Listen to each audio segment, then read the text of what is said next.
ہمارا مضمون ہے عظمت اہل بیت۔ اسلام خشک مذہب نہیں ہے،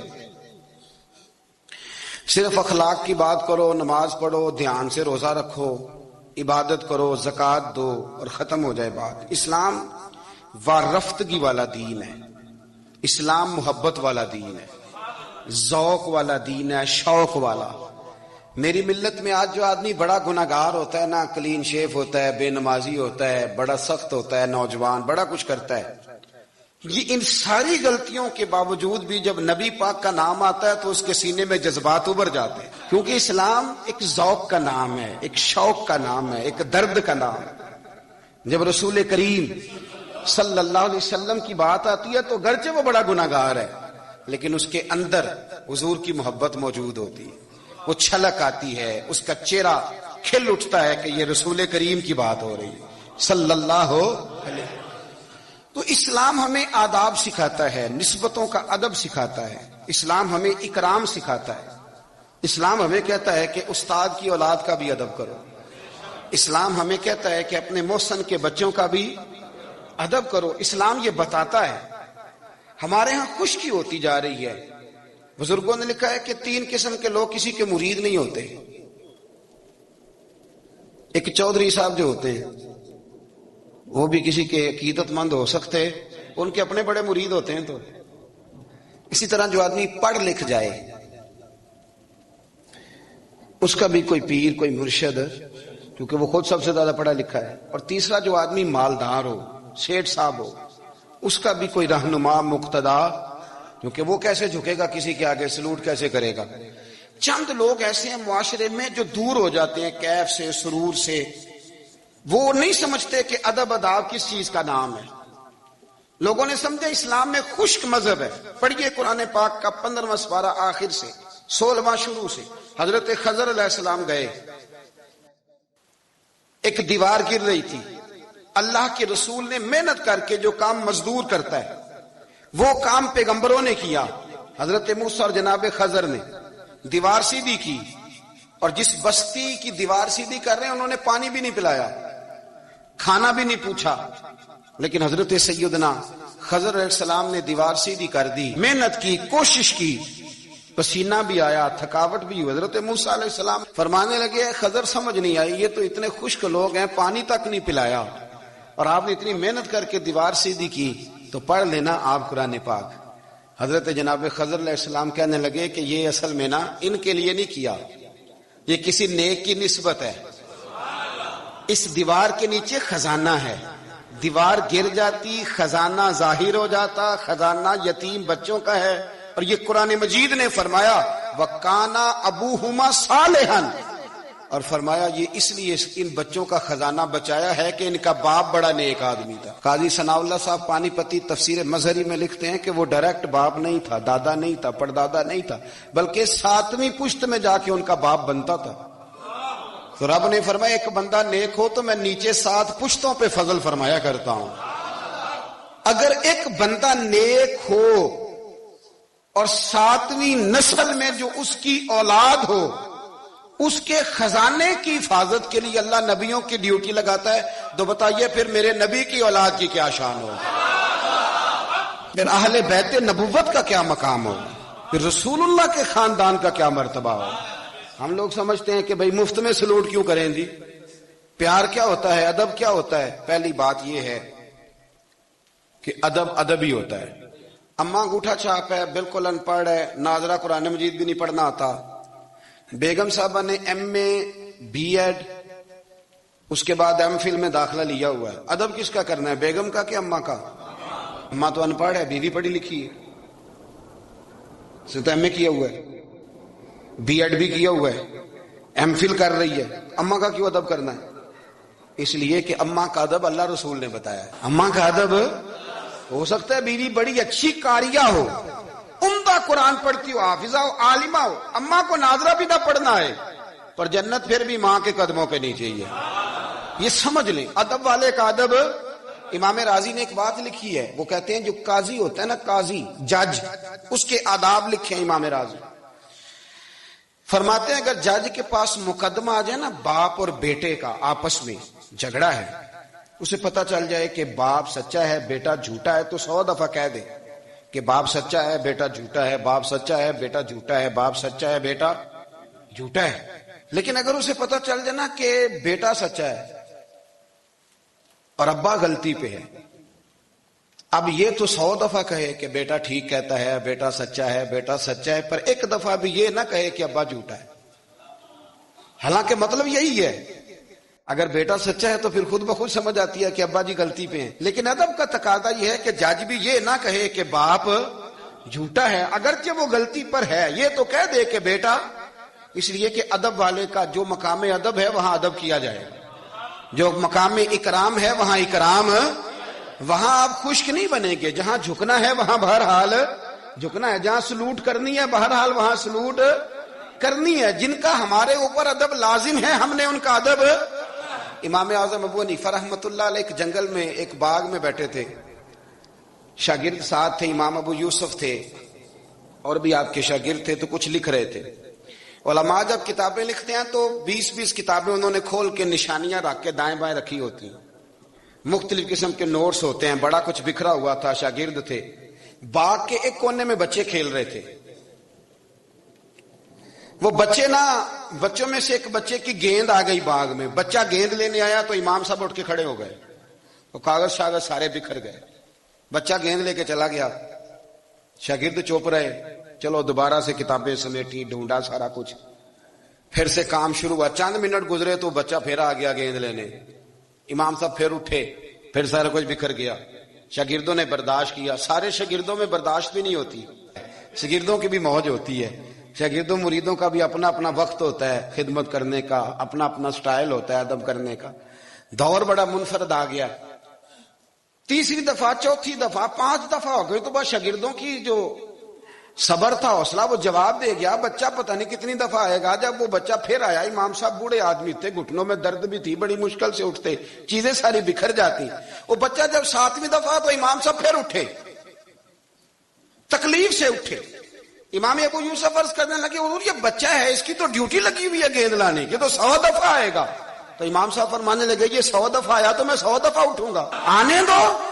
کہ حضور کیوں آپ اٹھیں گے؟ فرمایا یہ میرے استاد کا پوتا ہے، اصلا نال جے نیکی کریے تے نسلاں تاک نہیں بھول دے، سن لو، اصلا نال جے نیکی کریے تے نسلاں تاک، ہاں بے اصلاں نال نیکی کریے تے پھول کنڈیاں نال تول دے، بے اصلاں نال۔ میں میرے استاد کا پوتا ہے تو اٹھوں نا، یہ 100 دفعہ ہے میں اٹھوں گا، میں نے اس گھر سے فیض لیا ہے، یہاں ڈیوٹی کرنا میری ذمہ داری کا حصہ ہے، سوال ہی نہیں پیدا ہوتا۔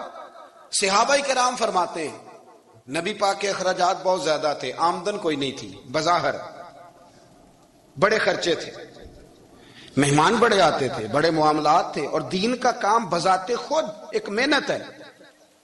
ہمارے یہاں لوگ بڑا کہتے ہیں علماء جی یہ پیر صاحب کرتے کیا ہیں؟ میں کہ تو پیر صاحب میں نوکری لوا دے، کہندے وہ فلانے مفتی صاحب ڈیوٹی کیا کرتے ہیں؟ میں کہتے ہیں دینے نو دیہڑی لے جائے کر مفتی صاحب نو، نہ مستریاں نہ لا انہوں تاکہ روٹی تو کھا لینا۔ اور خدا کے بندو، جو بندہ سویرے ڈیوٹی کرنے جائے گا وہ شام کو آ کے ریسرچ کر سکے گا کتاب و سنت پہ؟ وہ ایک صفحہ پڑھے گا تو سو جائے گا۔ اس لیے حضرت عمر فاروق نے یہ کام امت کو بتایا، فرمایا علماء کو تنخواہ دو، اور مسجد کے امام کی تنخواہ حضرت عمر نے گورنر، صوبے کے گورنر کے برابر لگائی تھی، اور خطیب کی تنخواہ گورنر سے زیادہ ہوتی تھی۔ فرماتے تھے یہ ذہنی طور پر فارغ رہیں گے، سہولت میں رہیں گے تو صحیح دین پڑھیں گے اور صحیح کر کے پڑھائیں گے، اگر یہ الجھے رہیں گے کہ سویرے بل جمع کرانا ہے تو ان کے لیے بڑی دشواری ہو جائے۔ لیکن ہمارا ماحول کیا ہے، عالم جب تخصص کر لیتا ہے نا تو پی ایچ ڈی کے برابر ہو جاتا ہے۔ درس نظامی کے بعد جب تخصص کرتا ہے نا وہ 3 سال میں یا 2 سال میں تو پی ایچ ڈی۔ آج پی ایچ ڈی آدمی جائے نا یونیورسٹی میں لگے تو تقریباً 2.25 لاکھ کے قریب اس کی تنخواہ ہے۔ عالم کو کیا دیتے ہیں لوگ؟ یہ میری بات سمجھے، اس کا اور اس کا لیول تعلیم کا ایک جیسا ہے، اس کا سٹیٹس کیا ہے اور اس کا، لیکن اس کے باوجود اگر وہ کسی آسانی میں ہے تو اس بیچارے کو حساب دینا پڑتا ہے، اسے بتانا پڑتا ہے کہ گاڑی میں بیٹھتا ہوں تو کہاں سے آئی ہے، روٹی کھاتا ہوں تو کہاں سے، اس کو پھر بھی حساب دینا پڑتا ہے۔ اس کا نقصان یہ ہوتا ہے پھر لوگ دین میں آنا چھوڑتے ہیں، ہمارے یہاں گجرانوالہ میں ایک عالم تھے، وہ 9 بھائی عالم تھے، اب ان کے بچوں میں سے کوئی بھی نہیں بنا۔ کوئی بچہ کوریا میں کمائی کر رہا ہے، کوئی افریقہ میں کمائی کر رہا ہے، وہ کہتے ہیں جو اشر آپ کا ہوا ہے ہمارا بھی تو وہی ہونا نا کل۔ بچے نکل گئے، انہوں نے کہا جا کے محنت کرتے ہیں۔ نے کیا کمایا؟ نبی کریم صلی اللہ تعالی علیہ حضور کے صحابہ ادراک والے لوگ تھے، بصیرت والے۔ نبی پاک کے خرچے بڑے، گھر میں 9 ازواج ہیں، 4 شہزادیاں ہیں، مہمان آتے جاتے۔ انہوں نے ایک پروگرام بنایا کہ ہر مہینے ہم اتنے پیسے جمع کریں گے، اور یہ جہاد کے لیے نہیں دیں گے، یہ مسجد کے لیے نہیں دیں گے، یہ صحابہ صفا کے لیے نہیں، یہ خالصتاً سرکار کی بارگاہ میں پیش کریں گے۔ یا رسول اللہ یہ رکھ لیں، اور جہاں آپ کا دل کرے آپ اپنی ذات پر، مہمانوں پر، گھر پہ خرچ کریں۔ اچھا جی جمع تو کر لیے ہیں، تو اب حضور کو پیش کون کرے گا؟ ڈیوٹی لگی حضرت عباس کی کہ محبوب کے چچا ہیں، یہ پیش کریں گے۔ حضرت عباس وہ پیسے لے کے دروازہ رسول پہ پہنچے۔ سیانے بندے تھے تو لفظ بڑے سمجھداری کے ساتھ تلاش کیے، عرض کی یا رسول اللہ صلی اللہ علیہ وسلم، آپ کے دن بھی ہمارے لیے ہیں، راتیں بھی ہمارے لیے۔ آپ دن کو ہمیں تبلیغ کرتے ہیں اور رات کو رو رو کے ہماری بخشش کی دعائیں کرتے ہیں۔ حضور آپ کی 24 گھنٹوں پہ ہمارا ہی حق ہے، ہمارے لیے وقف کر دیا آپ نے۔ حضور ہم ایک حرف کا، ایک جملے کا بدلہ نہیں دے سکتے، یہ تھوڑا سا نذرانہ ہے۔ ہمیں پتہ ہے اخراجات بڑے ہیں اور ظاہراً آمدن کے ذرائع کو نہیں تو قبول کر لیں۔ حضور کو جواب دینے ہی لگے تھے کہ اللہ پاک نے قرآن پاک نازل کر دیا۔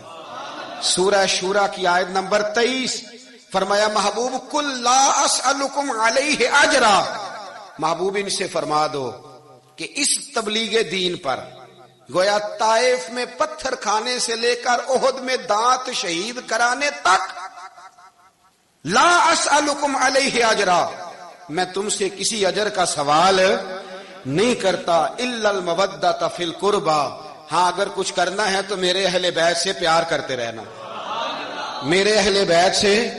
یا رسول اللہ یہ کون ہے؟ فرمایا مولا علی، سیدہ فاطمہ اور ان کی اولاد حسن سے پیار کرنا، حسین سے پیار کرنا۔ میرے رسول پاک نے فرمایا فاطمہ تو بدعت منی، لوگوں فاطمہ کو میرے وجود سے الگ نہ سمجھنا، یہ میرے جگر کا ٹکڑا ہے۔ اور حضور فرمانے لگے جس نے فاطمہ کو راضی کیا اس نے محمد عربی کو راضی کر لیا، میں اس سے راضی ہوں جس نے میری بیٹی کو راضی کیا۔ اور فرمایا جس نے اسے ناراض کیا، اللہ کرے یہ چھوٹی بات نہیں بڑی بات کر رہا ہوں، فرماتے ہیں جس نے اسے راضی کیا اس نے مصطفیٰ کو راضی کر لیا، اور فرمایا جس نے مجھے راضی کیا اس نے اللہ کو راضی کر لیا۔ اور حضور فرمانے لگے النظر الی وجہ علی عبادہ، علی کو تو دیکھتے رہو گے تو رب کی عبادت کا ثواب ملتا رہے گا۔ کچھ لوگ پریشان تھے کہ حضور سارے تو نہیں نہ دیکھ سکیں گے مولا علی کو، حضور نے اس کا بھی جواب دیا، فرمایا ذکر علی عبادہ، تو بس علی علی کہتا رہے تجھے رب کی عبادت کا ثواب ملتا رہے گا۔ علی کا ذکر بھی عبادت۔ اس خاندان کے ساتھ پیار کرنا۔ میرے اعلیٰ حضرت فاضل بریلوی رحمت اللہ علیہ سے کسی نے پوچھا سید کو زکوٰۃ دے لیں؟ اس کا سادہ سا جواب تھا نہیں لگتی، بات ختم ہو جاتی، پر اعلیٰ حضرت نے ایک پورا صفحہ لکھا، بلکہ 1.5 صفحہ ہے، فتاوی رضویہ کی 8ویں جلد میں۔ حضور زکوٰۃ دے لیں تو اعلیٰ حضرت نے دلائل لکھے کہ سید کو زکوٰۃ نہیں لگتی، پھر آخر میں کہنے لگے جن کے نانا کا صدقہ کھاتے ہو انہیں زکوٰۃ دینی ہے۔ آپ فرمانے لگے تو نبی پاک کے مبارک بچوں پر اپنا مال خرچ کر، یہاں بھی اجر ملے گا وہاں بھی اجر ملے گا۔ اور پھر اعلیٰ حضرت نے حدیث لکھی ہے کنز المال کے حوالے سے، کمال کرتے ہیں جب آپ اس طرف آتے ہیں نا، خدمت سادات کا پورا باب بیان کیا۔ فرمانے لگے رسول کریم علیہ السلام نے فرمایا جس نے عبد المطلب کی اولاد کے ساتھ نیکی کی، بات ہی ختم کر دی۔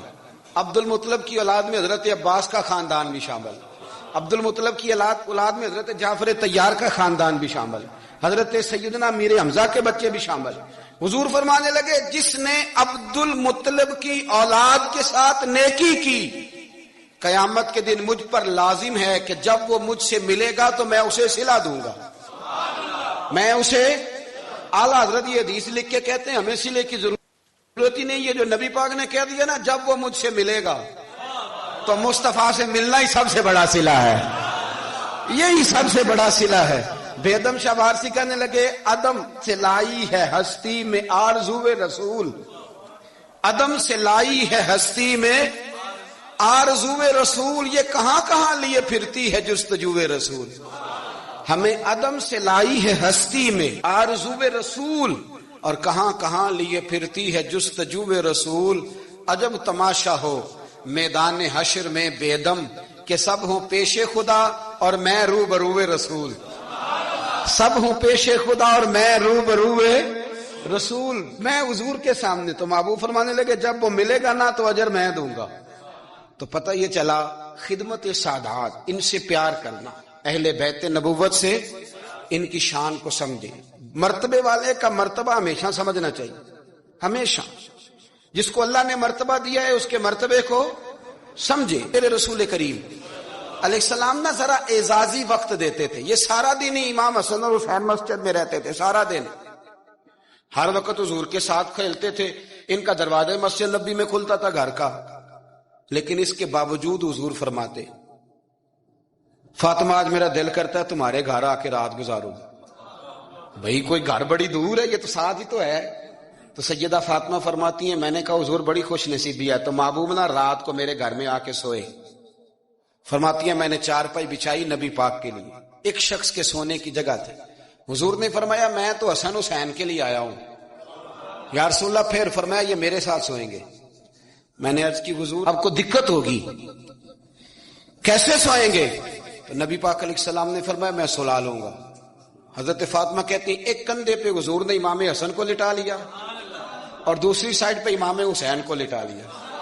کہتی ہیں امام حسین کی عادت تھی وہ رات کو دودھ مانگتے تھے، میں نے برتن میں رکھا ہوتا تھا، میں ڈال کے دیتی تھی، بچے مانگتے ہیں نا رات کو دودھ۔ فرماتی ہیں رات کو نا امام حسین نے دودھ مانگا، میں اٹھنے لگی دودھ دینے کے لیے، پر حبیب نے فرمایا بیٹے تو لیٹ جا، آج میرے ساتھ سویا تو دودھ بھی میں ہی پلاؤں گا۔ کہتی ہیں کئی دفعہ دودھ مانگا تو کئی دفعہ میرے رسول پاک نے انہیں دودھ پلایا۔ اور یہ ہر نانا نواسوں سے پیار کرتا ہے، پر یہ خالی نانا نہیں نا، یہ امام الانبیاء بھی ہیں، یہ امام الانبیاء بھی ہیں، یہ سرور کون و مکان۔ ان کا ہر کام اللہ کے حکم سے ہے، اللہ کے حکم سے۔ حضرت سیدنا عبداللہ ابن عمر رضی اللہ تعالیٰ عنہ فرماتے ہیں کہ نبی پاک نے پیغام بھیجا سیدہ فاطمہ کو، فرمایا حسن کو بھیجو میرا ملنے کو دل کر رہا ہے۔ تو کہتی ہیں وہ گھر میں نا دیر ہو گئی امام حسن کو آنے میں۔ اعلیٰ حضرت فرماتے ہیں مجھے لگتا ہے کہ بی بی صاحبہ غسل کرانے لگ گئی تھی، کپڑے تبدیل کرا رہی تھی۔ مائیں کرتی ہیں نا بچہ باہر جانے لگا تو واپس آ پہلے کپڑے بدل، تو ذرا دیر ہو گئی تو نبی پاک بے چین ہو گئے، میں حسن آ کیوں نہیں رہا، آ کیوں نہیں رہا، میرا ملنے کو دل ہے۔ فرماتے تھوڑی دیر گزری تو امام حسن نے دروازہ کھولا سیدہ پاک کا۔ جب دروازہ کھولا تو رسول کریم نے دونوں بازو یوں کھول دیے اور نبی پاک گھٹنوں کے بل زمین پر بیٹھ گئے۔ امام حسن بھی جب اندر سے نکلے تو انہوں نے بھی یوں بازو کھولے۔ تو کہتے ہیں رسول کریم کے جب گلے سے آ کے لگے تو عبداللہ ابن عمر کہتے ہیں میں نے حضور کی آنکھوں میں آنسو دیکھے اور محبوب ان کا ماتھا چوم کے کہنے لگے اے اللہ میں ان دونوں سے محبت کرتا ہوں، تو بھی ان سے محبت فرما۔ میرے اللہ جو میرے حسن حسین سے محبت کرے اس بندے سے بھی محبت فرما، جو ان سے پیار کرے اس سے بھی۔ ہمارے بزرگوں کو نا اہل بیت سے بڑا پیار ہوتا تھا، اصحاب کے بھی غلام اور اہل بیت کے بھی۔ میں نے کہا ہے کہ اب ہمارے مزاجوں میں نا خشکی آ گئی ہے، اور جی اخلاق کی بات کریں، جی سیدھی سیدھی نماز روزے کی بات کریں، اصول کی، وہ جو ادب تھا، وہ جو عشق تھا، وہ جو وارفتگی تھی، وہ حسن کدھر گیا؟ حضرت عمر سے زیادہ تو اصول پسند کوئی نہیں نا، ان سے زیادہ سخت مزاج اصول پسند بندہ تو کوئی نہیں نہ ملے گا امت کو۔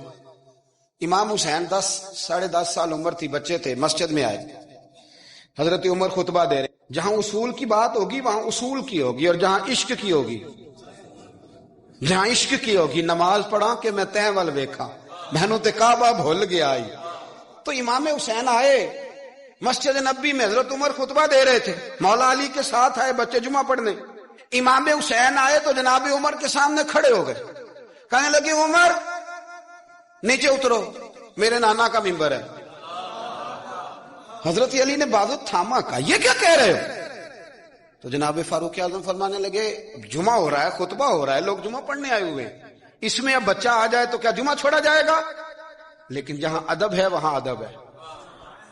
حضرت علی کہنے لگے حسین یہ کیا کہہ رہے ہو، بیٹھ جاؤ۔ تو حضرت عمر فاروق فرمانے لگے علی آپ نہ بیچ میں ہیں، یہ میرا اور حسین کا معاملہ ہے۔ آپ نہیں بیچ میں ہیں, آپ ہٹ جائیں, میرا اور حسین کا مسئلہ. کیا کہا بیٹے؟ کہ عمر اترو, میرے نانا کا ممبر ہے. اتنا بڑا آدمی جسے کیسر و کسرا ہلا نہ سکے, جو درہ مارے تو زمین کا زلزلہ رک جائے, جو سورج کو حکم دے تو سورج چہرہ بدل جائے, وہ شخص جو دریا کو خط لکھے تو خشک دریا بہنے لگے. عمر اترو, میرے نانا کا ممبر ہے. فاروق اعظم زمین پہ اتر آئے, ہاتھ باندھ کے کھڑے ہو, کہنے لگے حسین میں اتر گیا ہوں پتر, ممبر تو تیرا ہے یا تیرے نانا کا ہے. ختم ہو گئی بات. تو حضرت امام حسین کہنے لگے جا کے اپنے نانے کے ممبر پہ بیٹھ جا. تو فاروق اعظم کی چیخ ہی نکل گئی, کہنے لگے پتر میں تو اونٹ چرانے والے کا بیٹا ہوں, میرے نانے کا کوئی ممبر نہیں یار, میں تو اونٹ چرانے والے کا, میرے نانے کا کوئی ممبر ہی کوئی نہیں, تو کدھر جاؤں؟ تو امام حسین کہا اچھا کوئی نہیں ممبر آپ کے نانا کا کوئی نہیں؟ کہا نہیں. چل ٹھیک ہے, پھر میرے نانا کے ممبر پہ بیٹھ جاؤ, اور میرے نانا کے ممبر پہ بیٹھ جاؤ. مجھے لگتا ہے فاروق اعظم بولے ہوں گے, انہوں نے کہا ہوگا کہ لوگوں میں مرضی سے نہیں بیٹھا, مجھے ابو بکر نے بٹھایا تھا, پھر حسین کے کہنے پہ اترا ہوں, اب دوبارہ مجھے حسین ابن علی نے بٹھایا ہے, کسی میں جرأت ہے تو عمر کو ہلا کے دکھائے, طاقت ہے. تو بھئی یہ پیار رسول اللہ کے خاندان سے, یہ وارفتگی, یہ ذوق, ہم تو ہٹ گئے ان چیزوں سے. شیخ الاسلام والمسلمین خواجہ قمر الدین سیالوی, خواجہ صاحب سچ مچ کے شیخ الاسلام تھے, اور اللہ تعالیٰ نے انہیں بڑا ہی اعزاز عطا فرمایا, بڑی بات تھی. ایسے شیخ بھی کم دنیا میں ہوتے ہیں, اور 20 علماء ان کے مرید تھے. پنڈی کے علاقے میں نا اپنے بہت سارے علماء, کسی علماء کی میٹنگ میں گئے تھے, علماء کافی تھے, تو ایک سید عالم تھے, انہوں نے نماز پڑھائی. عالم بھی تھے اور سید بھی تھے, جماعت کرائی. تو نماز کے بعد پتا چلا کہ کوئی ایسی واضح غلطی ہو گئی ہے کہ نماز ہوئی ہی نہیں. اب ہمارے تو کسی نمازی کو کسی مسئلے کا پتہ چل جائے دوسروں کو جینے نہیں دیتا, کہتا صرف میری نماز ٹھیک ہے, تم سب کی غلط ہے. اور پھر بندہ عالم ہو, اسے پتا ہو مسئلے کا, تو پھر وہ سانس لینے دے. یہ بڑا مشکل کام ہے. علم یہاں بالکل زیادہ ہو تو پھر بندے کو حوصلہ ہوتا ہے اس پہ. کو پتہ ہے تھوڑا پانی ہوتا ہے نا برتن میں تو آوازیں زیادہ نکالتا ہے. علماء سارے کہنے لگے جی جلدی سے بتائیں جی حضرت صاحب وہ نماز نہیں ہوئی. تو خواجہ صاحب نہ چپ کر جو, پتہ مجھے بھی ہے نماز نہیں ہوئی, پر مسئلہ یہ ہے نیرا مولوی نہیں نا, یہ رسول اللہ کا خاندان ہے, اور تیری نسل پاک میں ہے بچہ بچہ نور کا. فرمایا یہ حضور کا خاندان ہے, چپ کر جاؤ, طریقے سے بات کرنی, ادب سے. اور کوئی عالم ہوتا تو میں لقمہ دیتا, یہ سادات ہیں, چپ کرو. چلو کہنے لگے میں نہ سوچ رہا ہوں کہ کوئی جملہ مل جائے تو شاہ جی کو کہوں کہ نماز نہیں ہوئی. حالانکہ بڑے عالم تھے خواجہ صاحب, بہت زبردست قسم کے محقق عالم. تھوڑی دیر کے بعد کہنے لگے لو جی مجھے نا مل گیا جملہ, میں شاہ جی کو بتانے لگا ہوں. کب بتائیں؟ تو سلام لیا آگے جا کے, شاہ جی کے ہاتھ چومے, کہنے لگے حضور آپ کے پیچھے نماز پڑھی ہے, سید ہیں تو مزہ بڑا آیا ہے, ان 4 رکعتوں کا بڑا ہی مزہ آیا ہے. ہمارا دل کرتا ہے ایک دفعہ یہی نماز دوبارہ نہیں پڑھا دیتے, مزہ ہی بڑا ہے نا, ذرا ایک دفعہ دوبارہ نہیں پڑھا دیتے نماز, مزہ بڑا ہے. تو شاہ جی کہنے لگے لگ مجھے بھی رہا تھا نماز کوئی نہیں ہوئی, پر میں کہہ رہا تھا شاید میرا وہم ہی ہو, لگ رہا تھا کہ نماز نہیں ہوئی. تو آپ بڑے سمجھدار آدمی ہیں, آپ نے سید کا ادب بھی بچا لیا ہے اور مسئلہ بھی بتا دیا ہے. تیری نسل پاک میں ہے بچہ بچہ نور کا, تو ہے عین نور تیرا سب گھرانہ نور کا. حضرت ابو ہریرہ رضی اللہ تعالیٰ عنہ امیر المومنین فی الحدیث, یہ بھی مومنوں کے امیر ہیں علم حدیث میں. یوں بیٹھے تھے سارے طالب علم آپ کے سامنے, حدیثیں سننے والے سینکڑوں لوگ. حضرت ابو ہریرہ حدیثیں بیان کر رہے. مدینہ منورہ میں تازی تازی بارش ہوئی تھی, امام علی مقام ابھی نوجوان تھے, امام حسین نہ آئے, بارش ہوئی, چھوٹے چھوٹے گڑے مدینہ منورہ میں, تو ان میں پانی کھڑا تھا.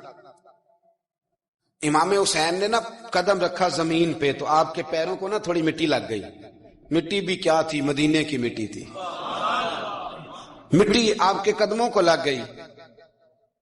شاگرد کو بھی بندہ کہہ سکتا ہے کہ جا ذرا امام صاحب کو کپڑا دے, کوئی پیر صاف کر دے, کسی کو بھی کہہ سکتا ہے. اور پھر بندہ پڑھا رہا ہو, بیٹھا ہو, اس کے سامنے عقیدت والے سننے والے لوگ آئے ہو, وہ سمجھتا ہے میرا کوئی قد کاٹ ہے, بڑی بات ہے میری, وہ پھر اس طرح ادب اداب کرے جب امام حسین نے قدم رکھا نا زمین پہ مٹی لگ گئی تو اب شاگردوں کا منہ اس طرف تھا، حضرت ابو ہریرہ کا ادھر تھا، وہ دیکھ رہے تھے۔ تو جناب ابو ہریرہ جلدی سے اٹھے، خود اٹھے، شاگردوں کا حلقہ چیرتے ہوئے گزرے اور امام علی مقام کے نا پیروں میں جا کے بیٹھ گئے۔ حضرت ابو ہریرہ کی داڑھی سفید، امام حسین کی کالی۔ حضرت ابو ہریرہ نے اپنی پگڑی کھولی اور امام حسین کے پیر صاف کرنے لگے۔ پیر حضرت امام حسین نے قدم پیچھے کھینچے اور کہا آپ کیا کر رہے ہیں، آپ بزرگ ہیں، میں تو جوان ہوں، یہ کیا کر رہے ہیں؟ تو حضرت ابو ہریرہ رو پڑے، کہنے لگے حسین میں کالی داڑھی کا ادب نہیں کر رہا، میں خون رسول کا احترام کر رہا ہوں، میں خون رسول کا ادب کر رہا ہوں۔ یہ نبی پاک کا خاندان، یہ رسول اللہ صلی اللہ تعالی علیہ وسلم کا خاندان ہے۔ اس خاندان نبوت کا اکرام کرنا، ان کا احترام کرنا، ان سے پیار کرنا، ان کی قدر کرنا، ان کے لیے اپنے دل میں آنکھوں میں عزت رکھنا، ان کے لیے شفقت کے بازو کھولنا، یہ چیز اللہ کو بھی راضی کرتی ہے، اللہ کے رسول کو بھی راضی کرتی ہے۔ فقیر آتا ہے ہمارے دروازے پہ مانگنے، آ کے بھلا کیا کہتا ہے، تیرے بچے جیتے رہیں۔ پیسے بچے کماتے ہیں کہ ابا جی؟ دینے کس نے؟ بچوں کا نام کیوں لیتا ہے؟ اسے کہنا چاہیے اللہ تیرے کاروبار میں برکت کرے، کمانے والا زندہ رہے۔ وہ کیا کہتا ہے؟ بچے، بھائی پیسے بچوں نے کمائے ہیں، کوئی بچوں نے دینے ہیں، تیرے بچے۔ اس کا مطلب یہ ہے کہ جو جس کے بچوں سے بھی پیار کرے وہ بندہ اچھا لگتا ہے، جو جس کے بچوں سے بھی محبت کرے وہ بندہ اچھا لگتا ہے، وہ پیارا لگتا ہے۔ تو میرے بھائی جو مصطفیٰ کے بچوں سے پیار کرے، جو رسول اللہ صلی اللہ علیہ وسلم کے بچوں کا احترام کرے، جو حضور کی نسل پاک کا ادب کرے۔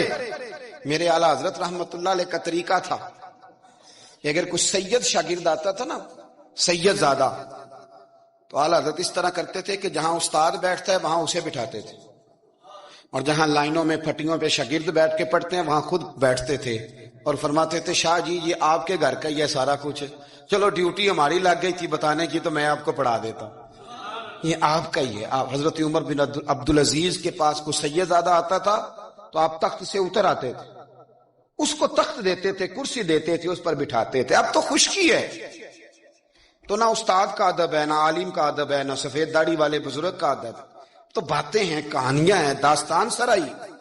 ادب والا آدمی سمٹا ہوا ہوتا ہے، ادب والا بندہ مہذب آدمی ہوتا ہے، اس میں بہت ساری جگہوں پہ شرم ہوتی ہے، بڑے معاملات ہوتے ہیں، بڑی ساری آزمائشیں۔